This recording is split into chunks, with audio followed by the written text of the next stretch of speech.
والآلِ والصحبِ أجمعين في الدنيا حسنة وفي الآخرة حسنة وقنا عذاب النار.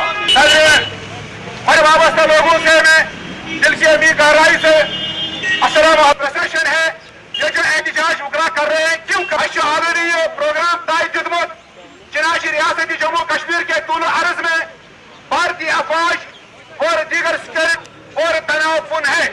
اس صورتحال سے ریاست جموں کشمیر میں افغانستان سان لخت جگر سان اللہ و انا الیہ راجعون. یہ جو آج کا پروٹیسٹ ہے یہ شپیان کے حوالے سے ہے.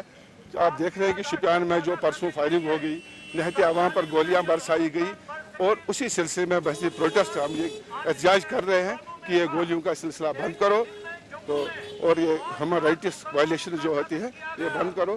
اور ہندوستان اور پاکستان کے ارباب اقتدار اور اپوزیشن کے لیڈروں کو ہم اپیل کرنا چاہتے ہیں کہ اس مسئلے کو حل کرنے کے لیے آپ سامنے آئیے اس کو امیکیبلی پیسفلی سیٹلمنٹ کرنے کی کوشش کیجیے. ہم بھی ساتھ ہیں.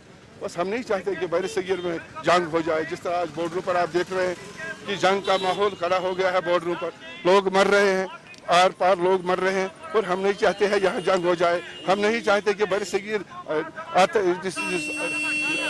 آگ کا نظر ہو جائے. ہم چاہتے ہیں کہ انسانیت کے ناطے ہم بھی انسان ہیں آپ بھی انسان ہو. آپ نے بھی آزادی حاصل کی ہے آپ کو بھی حق ملا ہے ہم کو بھی اپنا حق دی. آئیے بیٹھیں گے دیکھیں گے کس طرح مسئلہ حل کرنے کی کوشش کریں. ہم سب مل بیٹھ کر ایسے اقدامات کریں کہ جس سے مسئلہ کشمیر کے حل کے اور پہل ہو جائے.